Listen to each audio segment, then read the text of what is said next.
Hi, so when it comes to starting to work out after a bit of a layoff deep down, you'll know, having learned from all sorts of other life and work experiences, I'm sure that momentum is key here. If we can just get moving, if we can just get started and see a little bit of progress, then that proves to us that our efforts are worthwhile. It'll all work, and it's not that difficult after all, and then we're flying. But here's the thing when it comes to workouts. It's the taking of that first step that we can often find difficult. Maybe you've experienced before planning to start sticking to a workout program in January, and then suddenly it's February, and then it's Easter, and then it's almost summer again, and you haven't really built any momentum at all. The belly is still there where it was, pissing you off. Arms and legs still skinnier than you'd like, and you're not really feeling remotely better or stronger. So let's nip that in the bud today. I want to take you kind of through 3 steps that'll take you from starting now, from hemming and hawing about maybe possibly starting to work out, to actually stringing together 8 weeks of workouts in a row, starting today, like I said, so you can build consistency and confidence in your workouts and start the process of turning yourself into a slightly older, but nevertheless fit, strong, and handsome bastard in 2025.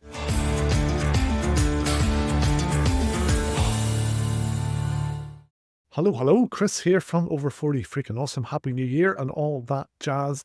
I hope, like me, that the booze and the snacks are finally consumed and out of the house, and you're now in the zone to start looking after yourself better this coming year. If you need a reset of your life, your mindset, and your body, then my free 7-day 40 plus reset course is available in the link in the description. That will give you a short daily actionable lesson for 7 days to help you get all your physical, mental, and lifestyle ducks in a row so that all your workouts and healthier eating efforts finally work again.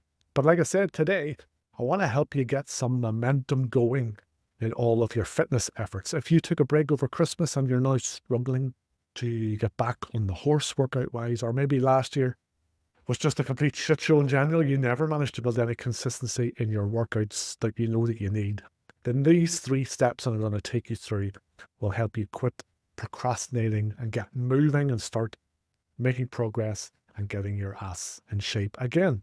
What we're trying to avoid here with these 3 steps is the scenario where it just takes us forever to get started again because we procrastinate, we hyperfixate on the finer details of things, and then when we do start, we faff about, we chop and change our goals and our approach, and then we kind of self-sabotage and convince ourselves that it's not working, we're doing it wrong, and we give up for a few months. We want to avoid that.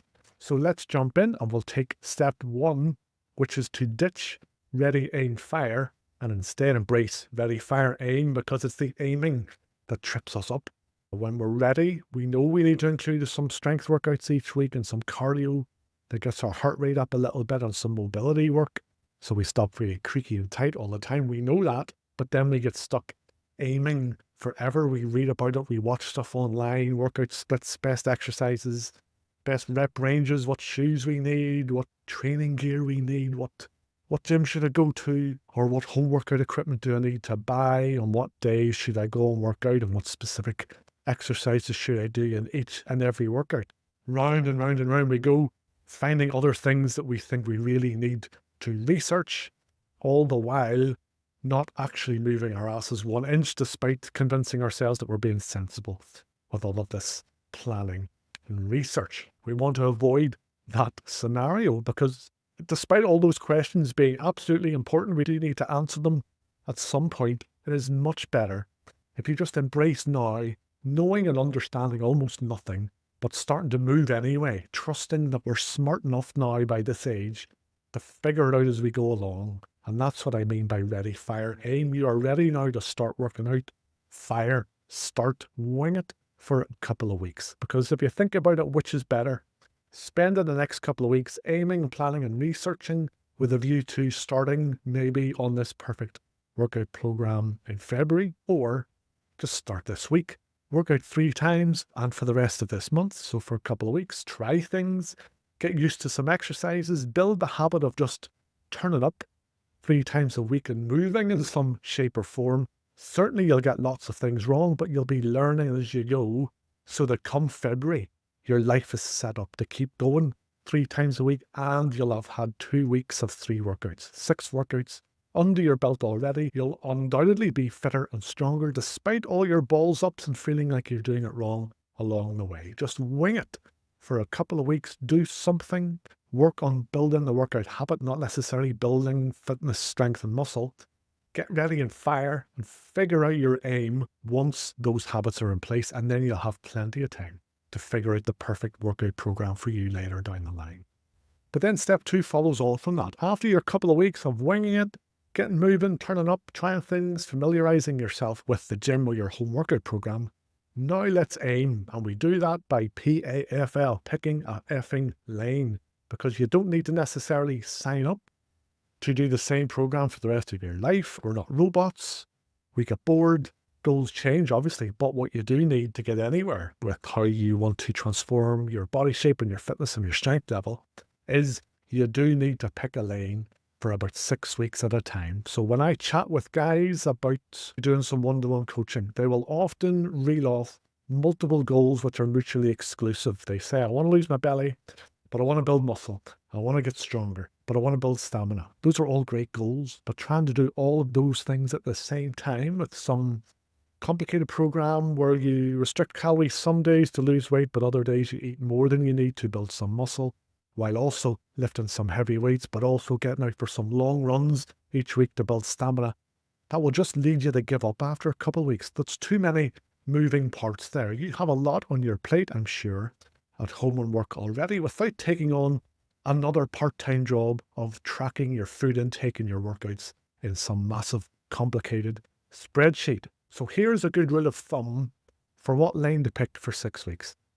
If you currently have more than, say, 10-15 pounds of body fat you'd like to lose, focus on fat loss for the next 6 weeks and adapt your training accordingly. So you'll be eating in a calorie deficit while keeping protein high so that you lose fat while retaining what muscle you have.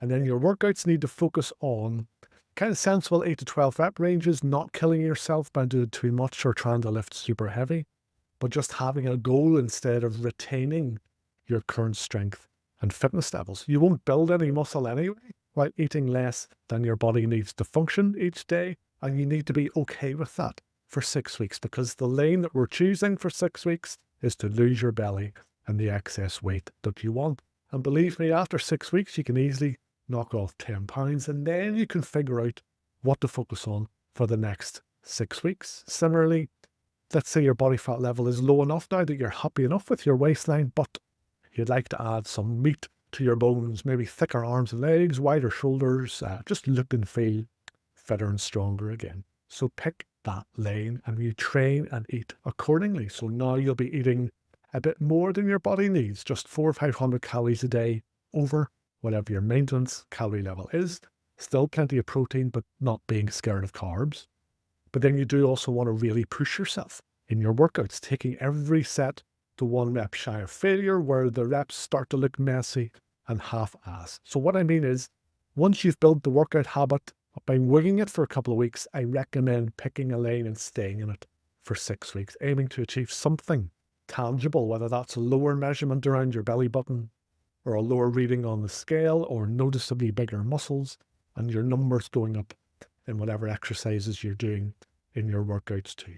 And then finally, that brings us to step 3. We need to manage our inner asshole, because you will only make progress if you can stay consistent, and you can only stay consistent if you can manage the mental side of things, avoiding self-sabotage and silencing, as I call it, your inner asshole. Because at every step of the way on this journey to stick to a workout program, there will be this wee voice in your head whispering to you, you're doing this wrong, there's a better way, there's a faster way, you don't know what you're doing here, you should probably stop, it's not really working, all this effort isn't worthwhile. I call this voice my inner asshole.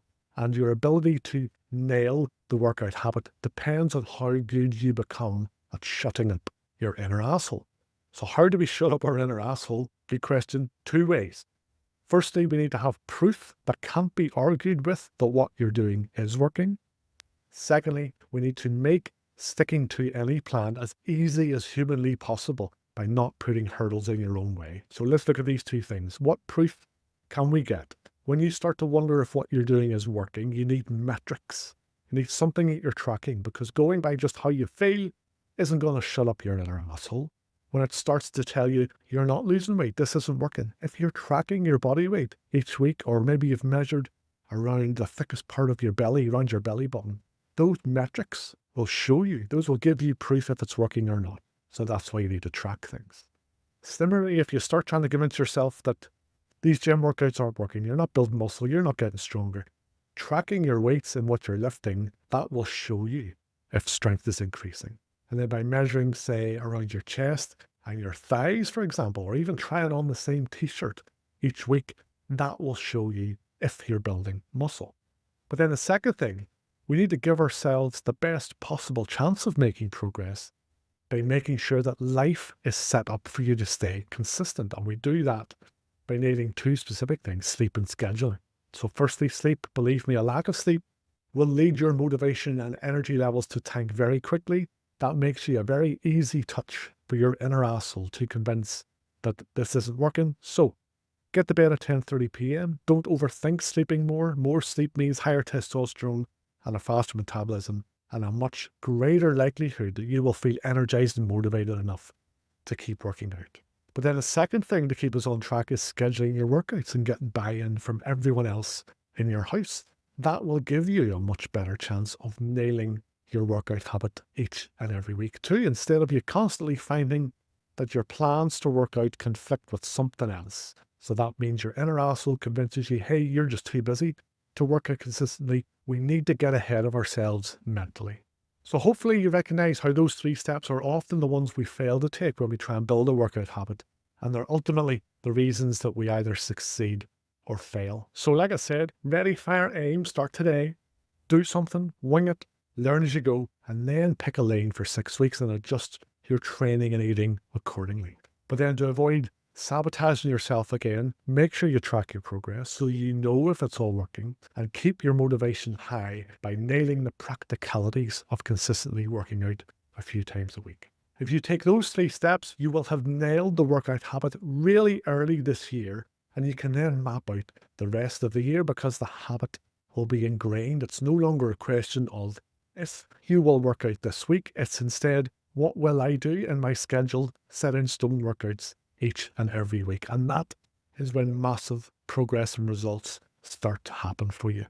So remember, email me chris@alphacoach.com with any questions at all or to ask about coaching, and check out that free 7-day 40+ reset course in the description if you feel like you need a daily lesson in getting your ducks in a row so that your 40+ body, mind and life are working for you, not against you. But I'll chat soon, mate. Take care.